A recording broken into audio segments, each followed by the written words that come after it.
please take it away. Hi, thank you, Kishana. Hi, everyone. Welcome to the latest installment of our ongoing editorial webinar series, Coffee Talk.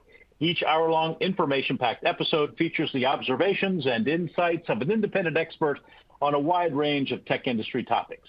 Many thanks to the underwriting sponsor of this episode, Smarsh, a leading content capture provider that supports more than 100 channels out of the box, including the most popular email, mobile, social, instant messaging and collaboration, and video and voice tools used today. Without their support, this series would not be possible. And thanks to you for joining us. I'm John K. Waters, Editor-in-Chief in the Converge 360 Group of 1105 Media, and I'll be your moderator. Today's topic is Compliance 101, what IT leaders need to know. And our main presenter is technologist, creator of compelling content, and senior resultant, Howard M. Cohen. Before we get started, just a bit of housekeeping. This episode is being recorded for later access. Keep an eye out for an email with a link to that recording. It'll be coming your way in the next few days. We'll make some time during the talk for some questions. Please feel free to type your queries into the Q&A box at any time. We'll do our very, very best to get to all of them. On the left-hand side of your screen, you'll see some extra resources provided by our sponsor. Be sure to check those out. And as a small thank you to the first 200 attendees who stick with us to the end, we will be sending you a $5 gift certificate to Starbucks. It's a cup of joe to go with the info. Now let me introduce our first presenter. In his 40-plus years in the IT industry, Howard M. Cohen has held senior executive positions in many of the top channel partner organizations, and he currently writes for and about IT and the IT channel. Howard is a sought-after speaker, an insightful observer of the technology landscape, and one of our very favorite presenters. Take it away, Howard. Thank you, John. And hello, everybody. Welcome to our presentation today. Those of you who have attended any of my presentations in the past, well, they know two things. I like to use this bacon slide, I'm sorry. But also, I like to start with a word of the day. And today's word is data. Usually the words don't relate very much to technology, but today's word is data. And the reason is because our topic is compliance. And essentially, compliance is all about data. It's all about keeping data private. It's all about keeping data properly stored, managed, secured, you name it. One thing it is not is security. Compliance and security are simply not the same thing. Compliance has to do with the rules that we use, both digital rules as well as human rules, personal rules, things people have to do. Security also has some rules around what people have to do, but primarily it's around stopping unauthorized individuals from getting at our data. The fact of the matter is you can be very, very secure. You can have the best possible security and still not be compliant with all regulations. At the same time, you can be compliant with regulations, fully compliant, pass your audit with flying colors, and still not really be totally secure. So we like to look at each of them separately. Another very important difference about compliance is that it has to be documented. That is to say that it's not enough to put a measure in place. You have to document that it's working. You have to be able to prove that it's doing what it's supposed to do. So in terms of compliance, it's got to be documented. It involves technology and people, and it's not security. All right, so let's take a look at the reality of the mobile-first world. You may remember that Microsoft Satya Nadella told us that we're living in a cloud-first, mobile-first world. Well, we're going to focus in on mobile first today, and therefore we're going to look at how everybody's using mobile devices to do what they do. And one of the things about mobile devices, one of the things that makes them most challenging, especially when we start using them for work, is that we start off, if it's your own phone, you start off having personal data on it. Unless you're going to carry around two phones, which some people do, you're going to have photos of your family. You're going to have all manner of things on there, music, messages, all kinds of stuff. Now you're also going to have corporate business data on your device. So the challenge comes that you can't let the two mix. You've got to put up something resembling a firewall between both of them so that you can't get any corporate business data over to the applications that you use personally. The other thing about this is that the device itself, when we think about what a mobile device does, there's a lot of computing involved, but primarily we really think of it as a communicator, just like Captain Kirk's communicator. Difference being that, one difference being that it's not just about voice. For us, it's about all these different data types. We transmit and receive text across our mobile device. Yeah, voice is there. Video is there. Surprising that Captain Kirk didn't have that. Your calendar, you have calendar data going back and forth. There are now whiteboard applications that you can share with others and use with others. There are also shared applications so that you can simultaneously edit documents, have a whole team working on one document all at the same time. Then, of course, you have to manage that document, the resulting document. There's also telemetry. In the world of the Internet of Things, we can receive information about which sensors are being tripped or how hot it is around a temperature sensor. Even human beings, people with diabetes, now wear a sensor that will feed back to their mobile device what their current blood glucose is. So there's all manner of telemetry going on out there that we need to be conscious of and know that this is what we're doing with our mobile device. The thing is, when we're talking about compliance, you have all these different data types, and now you've got to keep track of all of them because retention of the data is going to be important. Okay, let's talk about that. In the past, some of us have had tools that we use to record our voice calls. That's pretty common. Some of us have had systems in place and tools in place to capture all of our texts. And as a matter of fact, most of the messaging platforms will do that for us. There's a different tool for each of these. The problem is that if you're depending upon each of these different tools, what happens when the person who knows how to operate one of them leaves? Suddenly that tool becomes useless. And there are many other problems. There's no contiguity between the tools. So what we recommend is it takes a platform, not a village. In this case, it takes a platform, not a bunch of tools, to be able to keep track of all these different data types, because that's going to become important for us to be able to maintain regulatory compliance. Okay, before we go any further, let's make matters worse. Obviously, when I'm talking about a device that is containing both your own personal data and corporate data, that device probably belongs to you. You probably brought your own device to work with you. And BYOD was a big movement several years ago, and to this day, people are using their own personal devices. Especially during the pandemic, people were using their children's computers in some cases, whatever they could get their hands on to be able to continue working. So BYOD, bring your own device, meant that you're going to keep both your stuff and your company stuff on your mobile device. And you have to keep a wall between the two of them because you can't have them crossing over to each other. Well, now, because of the proliferation of devices and situations and circumstances and regulations and everything else, BYOD now stands for Bring Your Own Disaster. It's very easy for it to become disastrous. What do I mean? Bring your own disaster. First of all the devices.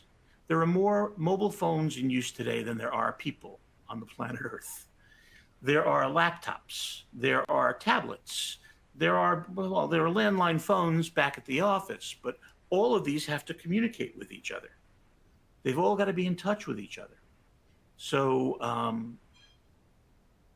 that's one level. The thing is that any device that's connected to your network, if somebody is logging in, they have to authenticate themselves. But not only do they have to authenticate themselves with a mobile device, the device also has to authenticate itself as being compliant with your network access control system. Network access control interrogates the device to make sure that the device is configured in a way that is compliant with the configuration of the network and therefore won't cause any problems. Now, when we say compliant, immediately you're probably thinking about government regulations like HIPAA. But the fact is there are 3 levels of compliance, the government being the last of them, probably the biggest of them. But it starts with the manufacturer of the products you're using. Each one of them has an end user license agreement, or EULA. I love that word. A EULA that says what you can and can't do with their product. And that legally protects you, and it also legally protects them in some cases. The second level of compliance is your own company. If you're doing it right, you have a set of policies and procedures in place that everybody has to comply with to be using the company's infrastructure in a compliant fashion. Then, of course, there's the government. So 3 levels of compliance to be concerned about. And as with most presentations about this topic, we're mainly going to focus in on being compliant with government regulations. So when you have your device that has your personal data on it and your corporate data on it, that first thing about not letting them get at each other is very important. I mean, if you think about it, if you were to take a report, maybe a very high levels, we've heard a lot about high level confidential reports being mishandled lately. Well, one way of mishandling them is to take your email, your personal email, attach one of those documents to an email and send it to somebody. You have instantly overcome every security measure your company ever put in place. You've punched a hole in it because now company data is getting out through a private channel.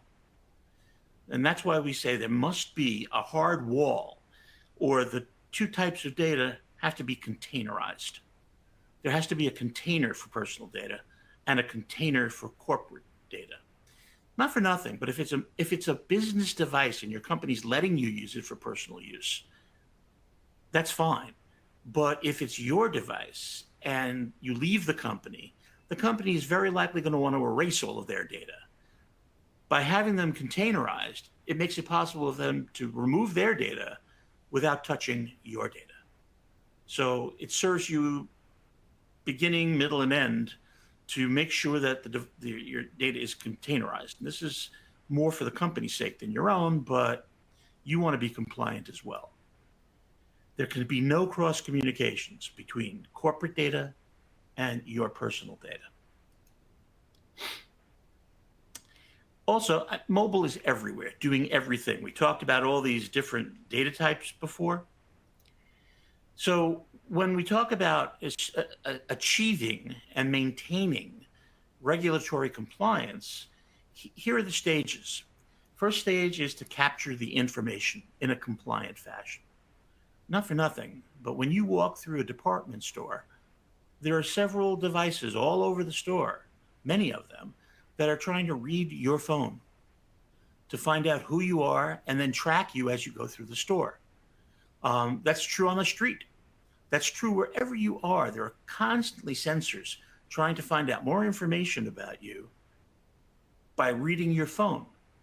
My wife came home recently having looked at a toaster oven at Best Buy. Didn't look it up on her phone, didn't do anything online, just looked at it, just stood there, read the tag in front of it. That's it. From that point forward, she was deluged with ads about toaster ovens on Facebook, you name it. It was everywhere. Why? Because while she was reading that shelf tag, the shelf tag was reading her. It was reading her phone. And it knew who she was, saw that she was standing in front of a toaster oven, And so she's an obvious candidate to promote toaster ovens to. So when we talk about capture, there may come a day when that kind of capture is not feasible in a compliant manner. Today, it is. Once we've captured all that data, we're going to have to store it. And so we talk about archiving all the information we've captured throughout the day. Once you have data stored and you're still capturing data, all of that has to be supervised. There has to be some management in place to make sure that you maintain regulatory compliance. And of course, we do all of this, capturing the data, keeping the data, what have you. We do all of that so eventually we can retrieve the data. Because ultimately, what good is the data unless we're doing something with it? Okay, so let's look at capture. Here's the 4 stages.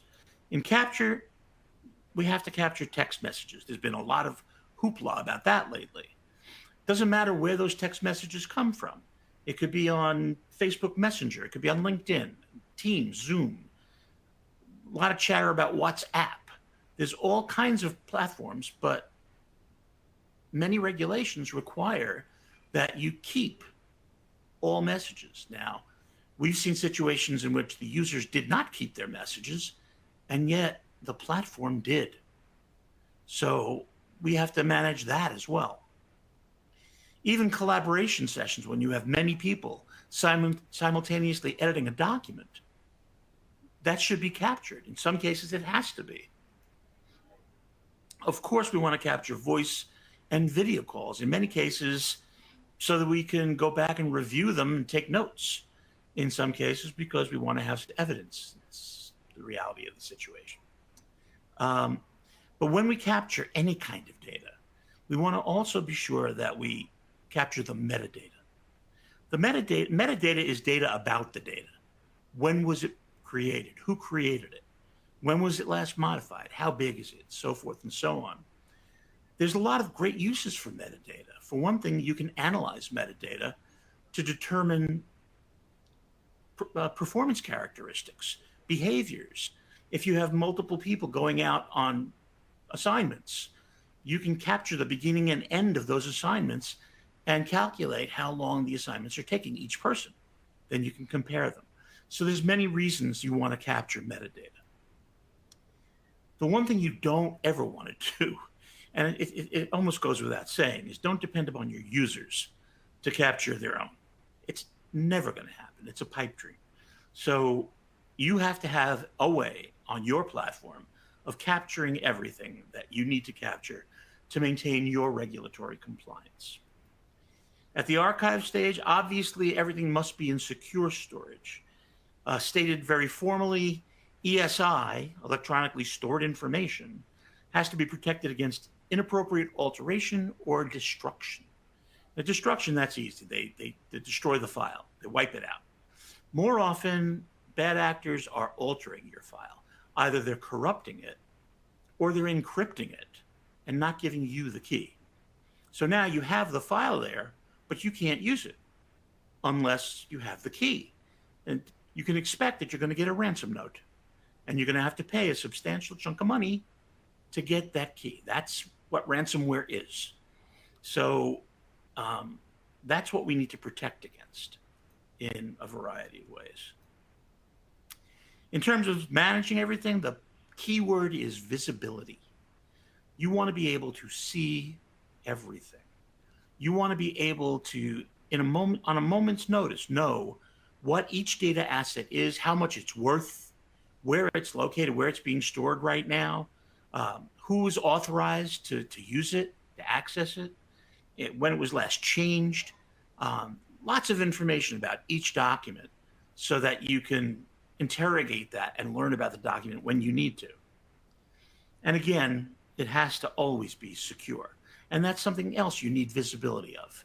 Every one of your security measures must be extremely visible. And then finally, in terms of retrieval, it needs to be available for review upon request. Most regulations require that it be available upon request for review for relevance, privilege, and other characteristics.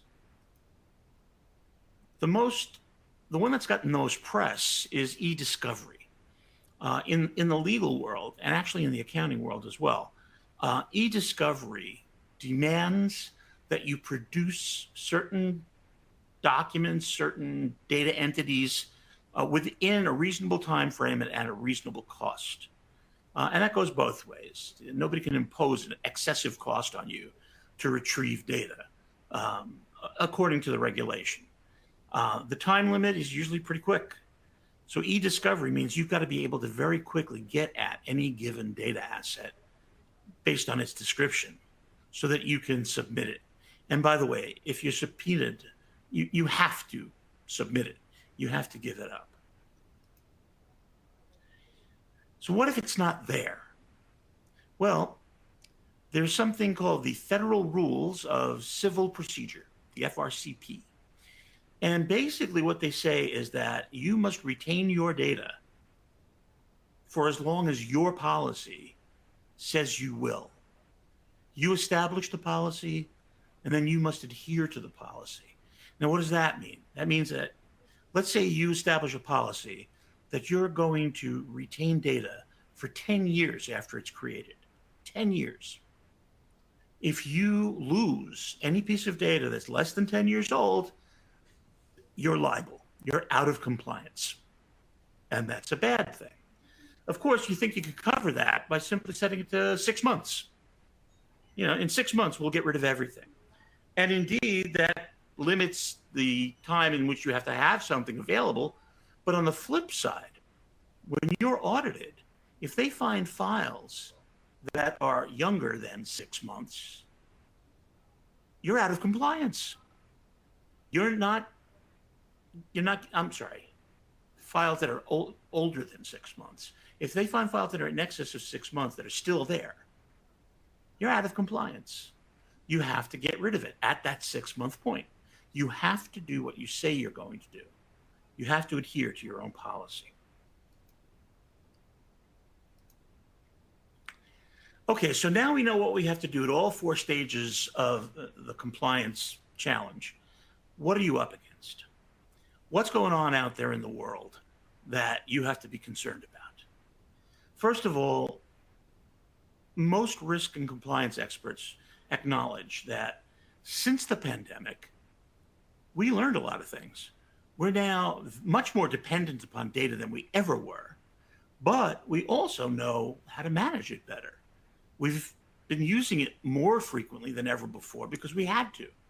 So necessity was the mother of invention. And indeed, what we've learned from that horrible experience is whatever silver lining we can get around that dark cloud. At the same time, there's been a 45% increase in the cost of maintaining compliance in the last dozen years. So it's more expensive to make sure that you're compliant. The good news is that if you put the right monitoring in place and have that visibility of everything, it can save you as much as $1 million or more. But if you have one event where you're out of compliance and you're caught, it costs an average of $4 million. So $1 million to gain, $4 million to lose. Those are 5 good reasons that you want to maintain very strong regulatory compliance monitoring and management. A few other things that we're up against. Volume. There are 18 million text messages going on at every given minute. 18 million per minute. That's a lot of messaging. As a matter of fact, part of it's because 98% of those messages are opened, whereas only 22% of emails are opened. 1/4, not even 1/4. So texts are much more popular these days. As a matter of fact, the ratio between texts and phone calls is not what you'd expect it to be. There are far more phone calls. Now, part of that is the new generations who were raised on this. But everybody is starting to get much more comfortable with texting. In terms of using your own phone, bring your own device, 88%, almost 9 out of 10 employees use their mobile device from their personal mobile device for business use on their own time. One of the things about the pandemic and the work from home movement is that people started work when a commute would ordinarily begin, and they finished when it would ordinarily end. That's a stretched out day. So companies got more work out of their people. Same is true of the mobile devices. Since you have it, if you have to answer an email or if you have to finish writing something, a lot of people, 88% of them, are using their mobile devices on their personal time for business use. A recent survey of financial services leaders, they know their people are using unmonitored channels, things that they don't know about. They're confident of that. And 4 out of 10 of them cite gaps they know about in their own communications coverage. There's 1 out of every 10 that says, oh, no, we have no problems. And I can't tell you how many times, but a lot of those are wrong. They do have problems. So you're up against the reality that people will not comply unless you're managing it, auditing it, checking up on it. It's going to take some diligence. And this is the bad one, actually. Half of companies are disabling features of the mobile device. So we're making the device less useful to protect our regulatory compliance. That should not be necessary unless under extreme circumstances, but it's happening every day now. All right, so that's what we're up against. What's at stake? Obviously, what's at stake is money. 2 years ago, in October of 2021, the SEC, Securities and Exchange Commission, opened up a broad inquiry, an investigation into how financial organizations were tracking their use of technical communication, digital communications. Here are some outcomes from that investigation. Just texting on private apps, that thing we talked about not doing, taking from the business data and sending it out over your personal app for texting. Wall Street firms were fined $1.8 billion.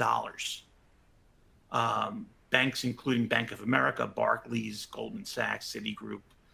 I mean, these are not small, little local or regional banks. These are major corporations that were charged $1.8 billion because they were texting on private apps. Here's another one. $1.1 billion because of insufficient record keeping.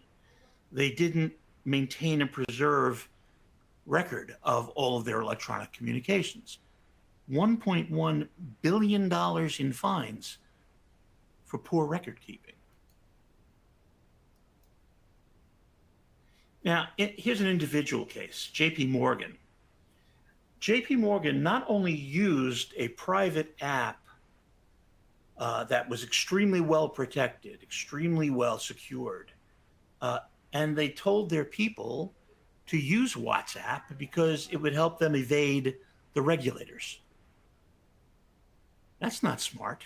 I'm sorry. That's just not smart. Eventually somebody's going to catch that. If you're telling thousands of people in your employ to use WhatsApp because it'll beat the regulators are going to find that out. And in this case, the SEC charged them $125 million. And the Commodity Futures Trading Commission charged them another $75 million. And so the thing that caught my eye is that even their managers and their senior executives were participating in this. And it really does constitute a scam. So the fines are there to discourage you from doing these things. In the New York Law Journal, just this year, a few months ago, FINRA, the Financial Industry Regulatory Authority, fined one particular broker $200,000 because it didn't retain its business-related text messages. The thing is, that broker-dealer realized what they were doing or what they were not doing, and they turned themselves in. Didn't help. They got fined. Fortunately, the Department of Justice has released many guidelines, all available on government sites, to help you make sure that your data is protected.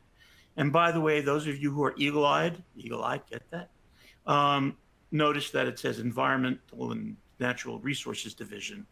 That's not where this guidance comes from, but this is the nicest looking, most vivid seal that the Department of Justice offers. So I decided to use it.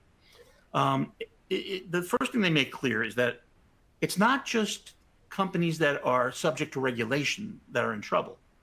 The fact of the matter is, if you're under federal investigation by the FBI or other law enforcement agencies of the government, you want to show them that your compliance is strong, that you're doing it right.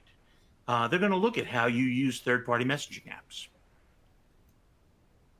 And they expect that you're collecting all work-related data and communications. Even if it's from a personal device or a third-party messaging platform, they want to make sure you're collecting it. They'll be doing assessments, looking at the use of approved and unapproved electronic communications. And they'll also be looking at the geographic location, because there are rules that impact differently in different places. Supervision should include all of these steps: controls for apps that become approved, methodologies to retain and surveil all communications. Make sure, now this is the flip side. You want to make sure that no matter what measures you put in place, your people can still use the thing to do their work, to do their job. So there's a tender balance there. And they want to make sure you're establishing training and other methods to keep people aware of their obligations, and developing policy, frameworks and guidelines so that employees know it's not a good idea to violate these rules. Net, one thing is certain, that the use of unauthorized messaging apps has been front and center for regulators for a long time, not just to the pandemic, but even before that. And that although there's no one-size-fits-all approach, you've got to find the approach that's right for you, and you've got to take it. You have to take a proactive stance on making sure that you're looking at what's going on and that you're fixing anything that's not working to maintain your compliance. Remember, the best way to pass an audit is to do the audit yourself first and pass your own audit. And with that, I'm going to just throw it back to John Waters. John, are you there? Yes, sir, I am. Thank you very much, Howard. That was awesome, as always. Now let's get to the first Q&A of the day. Remember, folks, you can type your questions into the Q&A box at any time. We'll do our very best to get to all of them.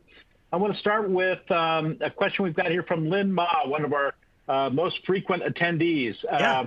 The question is, could we talk about evolving regulatory landscape, the evolving compliance requirements for mobile devices and applications are subject to constant change as new regulations and standards are introduced? Right. That must be very challenging. Yeah, it is very challenging. Hi, Lynn, and thanks for the question. Unfortunately, I don't have enough time to really go into depth, and I think maybe in the second presentation we may get more insight.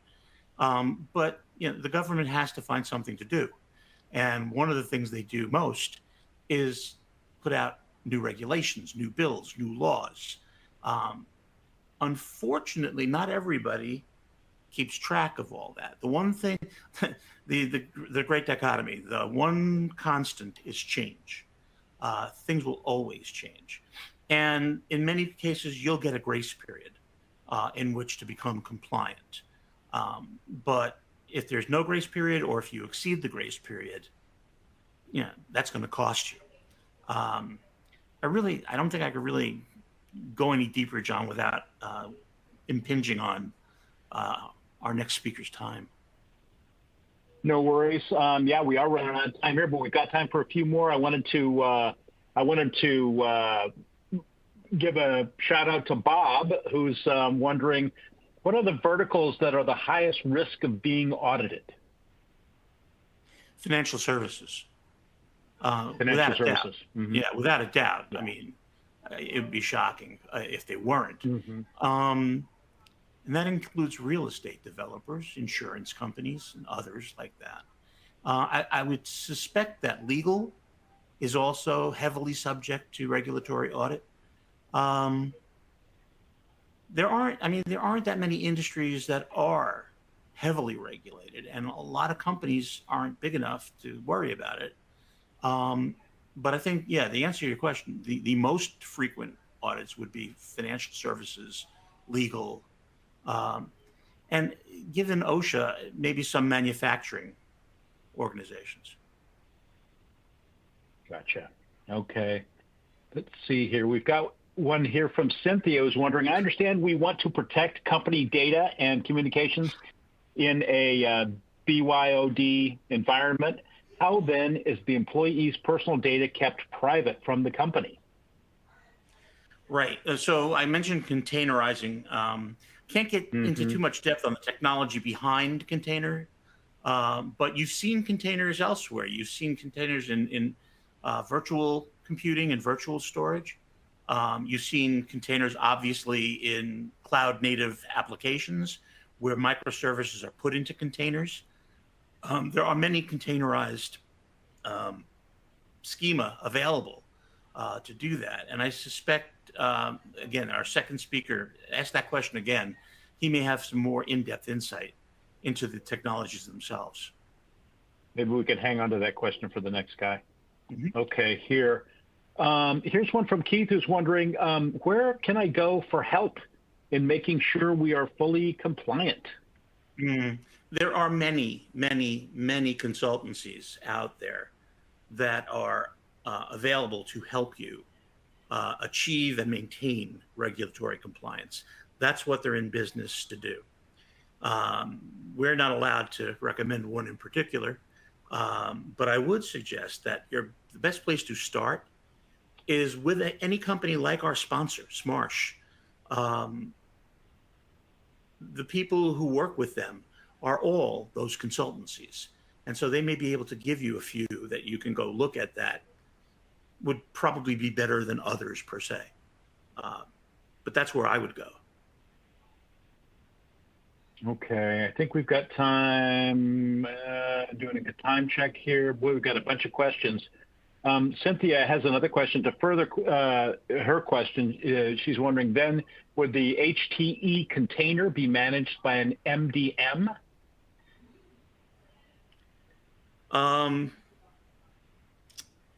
Geez. Give me another question, John, because that would only be useful to very few people on this call. Understood. Is it against HIPAA rules to collect carriers? Oops, where did that go? Sorry, I got, isn't it against HIPAA rules to collect this kind of information from patients? Yeah, it is. Oh, well, no, not necessarily. HIPAA. Okay.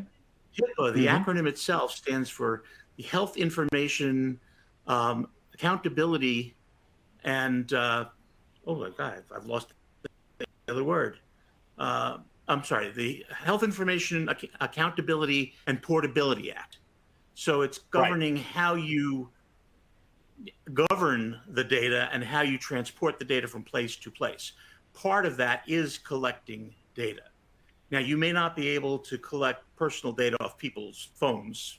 That, I would say, is probably against any HIPAA rule.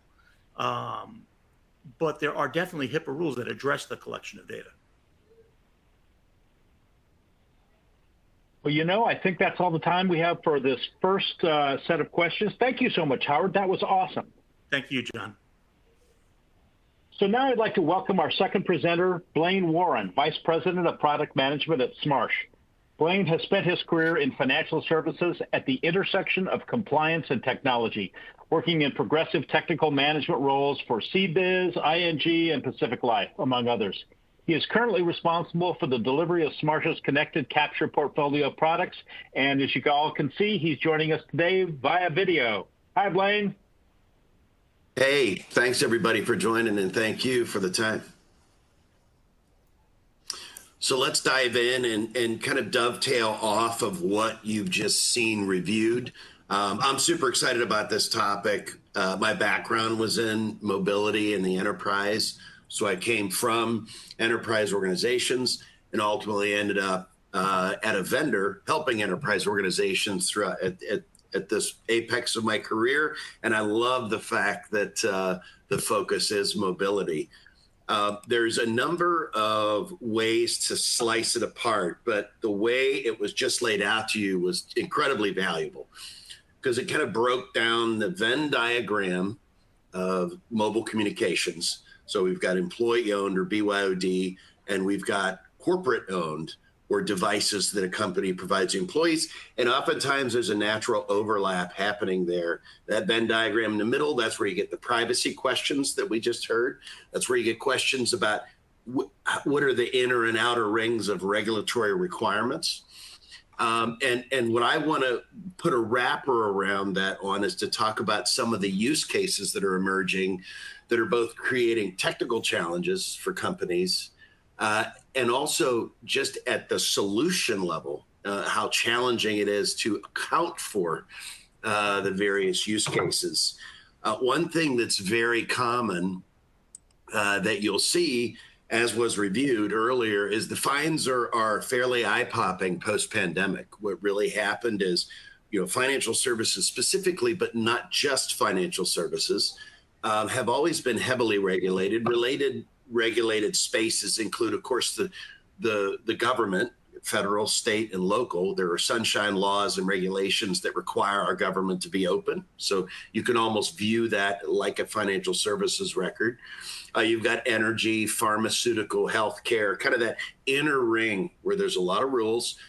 But we also see many and talk to many customers who, for whether it's governance, whether it's the way they acquire or build their business, or whether it's M&A, whether it is just a very low tolerance for risk. But public companies and many outer rings where they're not as stringent of a legal requirement for them to supervise data, yet they want to understand how to understand what's happening, how the communications flow is with customers and partners, and how they protect themselves from risk and litigation. So it's very real. And what we see the most is kind of three key things that are kind of technical, that are challenging organizations. One is what was alluded to earlier from Howard, which is as companies prohibit, there will be a percentage of the population of any company that says, great, I'll go off channel. It doesn't mean that they have bad intentions or that they're a bad actor. They're trying to solve a problem in the smoothest way possible. And if it's prohibited here and I can solve it over here, I may try to do that. So that's one. That's where off-channel surges from time to time as a critical area for organizations to manage. Also, if you're larger than just a simple small organization, you're going to have silos in the organization, different business units or groups or segments or even countries for the largest enterprises. And oftentimes they're siloed enough that solutioning for governance or corporate risk is different per country. Some of that's driven by a change in regulatory and legal posture. Some of it also creates disorganization or even vendor overspend or sprawl. So it's really important. And now, most importantly, is what we're seeing emerge with AI and ML models. Many of our organizations are using AI and ML internally to operate more smartly, but we're now seeing it surface all the way down to the end user device, that we can now incorporate large language models and generative AI into how we communicate, which creates a whole nother several hours we could spend on the phone talking about that. But most importantly, it's messaging that can now be considered distributed by an employee that could be created by a machine, but nonetheless, it's a communication that could be important to your business. So let's talk about what really exists as a challenge. We see a lot of different ways in which folks adopt channels during the pandemic. We went hybrid. We had to use all kinds of technology very quickly, both technologies that our companies gave us and technologies that we simply adopted to solve the problem. You see the WhatsApp tailwind from JP Morgan as an example, and others. Now these organizations are trying to figure out, can we in fact solve for those problems? So for example, if we go a little bit out of order and look at the different scenarios that exist for an organization. So when you heard and saw that concept of corporate versus personal and the containerization, so if we zoom out and think about when I engage with a customer or someone in the enterprise, these four themes surface regularly. And this is where most of the engagement and questions occur, which is we may have 2 or 3 or all of these use cases existing in our organization today. So if we go from left to right, we may have corporate devices that we've handed out to some or all of our population. If not all, then we also have employee-owned devices that are coming into the organization, and they need the container, as Howard alluded to, which is the ability to put apps on an employee device that says this container, the company can supervise, nothing else on the device can be supervised. That's become more available to almost any size firm in the modern era, because there was a reference earlier to mobile device management or enterprise mobility. That used to be incredibly expensive and complicated to deploy. Solutions like Microsoft Intune that comes with Microsoft 365, or even in the small business space, Google Workspace with its mobility tools that are built into the Workspace suite. This allows you to actually start to control devices as a very small organization and grow into it. That's where you get the container. That's also how you make sure you navigate privacy laws in the United States, as well as issues like GDPR, where you have both the need to isolate private versus personal data, because later you may have to respond to a privacy inquiry that your company would have a policy for. Now, on the right side of the screen are 2 things that have always existed, but they've never really existed until the last 3 years, fully immersed inside of a business. Consumer apps have been around all the way back to the original Skype, consumer Skype app, and even pre that. I'm showing my age, but back into the 90s, we had all kinds of individual personal chat apps. Well, these have really resulted today in consumer applications that are quite rich and valuable. The ability to have calls, multi-group chats, multi-video calls, share a lot of information, very powerful for consumers, possibly very powerful for organizations, but you have to put very tight controls around how they're used. And then, of course, the enterprise collaboration apps that we do use every day, be they Slack, Teams, Zoom, or other channels, those have now gone mobile. So in essence, the way I like to say it is I can now take this device, and when I leave the office, I can take the entire office with me and all of its capabilities, which is powerful for me for productivity, but incredible risk that needs managed for the organization and for those compliance rules. So let's think about the whatabouts that come up. So number one, policies have been around for at least 20 to 25 years, depending on the technology, for how to address things like communications, the use of the internet, electronic communications, all the way down into the different levels of detail that an organization may need. What we learned, as Howard outlined, is that with the fines and the visibility of the regulators and even just governance and risk rules being applied, is those policies need to be pretty robust. And you need to be able to validate that they actually can be enforced and managed. So that's important, because then that leads you cascading through this. It allows you to determine how you handle off-channel communications. Will you approve some of those to be in your compliance or risk program.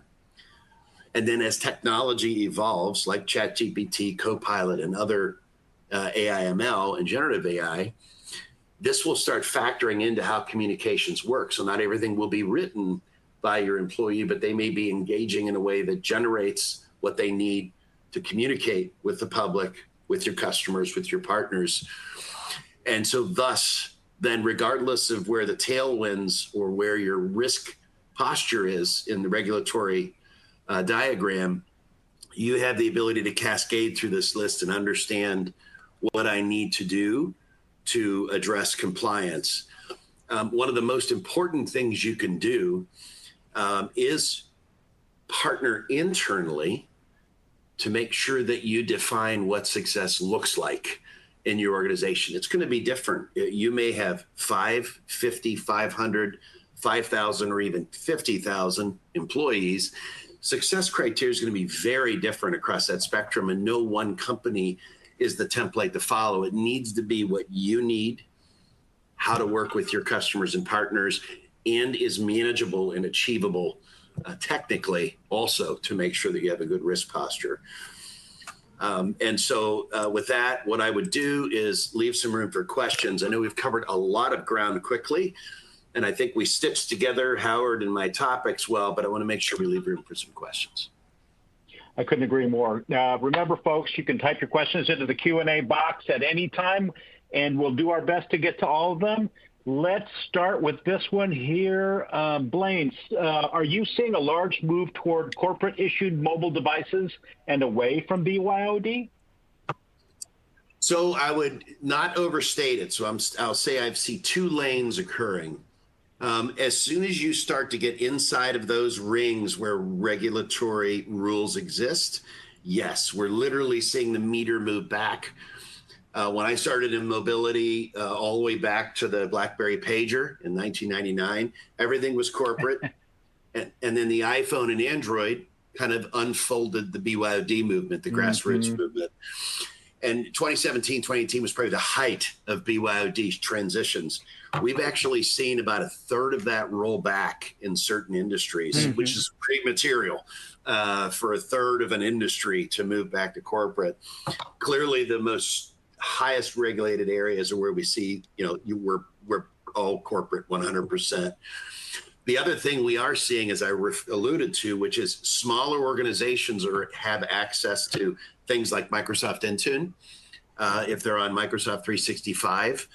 And so that means that more companies can experiment with creating containers that are very manageable and secure on employee-owned devices. Fascinating. So here's a question that's kind of sort of on everybody's mind these days. Blaine, is ChatGPT or I've got ChatGPI, I think they mean GPT, subject to regulatory retention? Well, I think, so there's a couple of ways to slice that, right? Because I think ChatGPT is still this fast-moving large language model target that's going to evolve hourly, if not daily. We've already seen it move miraculously over just 6 years. If we think back to 2017, when this really became a thing, when it became publicly known that there was work done here. What the version 4 triggered from OpenAI was that the regulators started looking at this saying, oh gosh, people in regulated industries are using this to create some new content, and it's becoming public, which right then is where it becomes regulated. So I'll answer it, and this is not meant to be blurry, but in any industry where anything sent outbound would be supervised, it absolutely should be folded in. What most organizations are doing right now is figuring out how to approve its use and ways to leverage it. And you may see stories on, various companies figuring out how to do that. So that's a topic that we keep zooming into because it's so important in financial services, especially. We've got time for one final question. It's a pretty general one. How can people get more information, both about Smarsh and Connected Capture?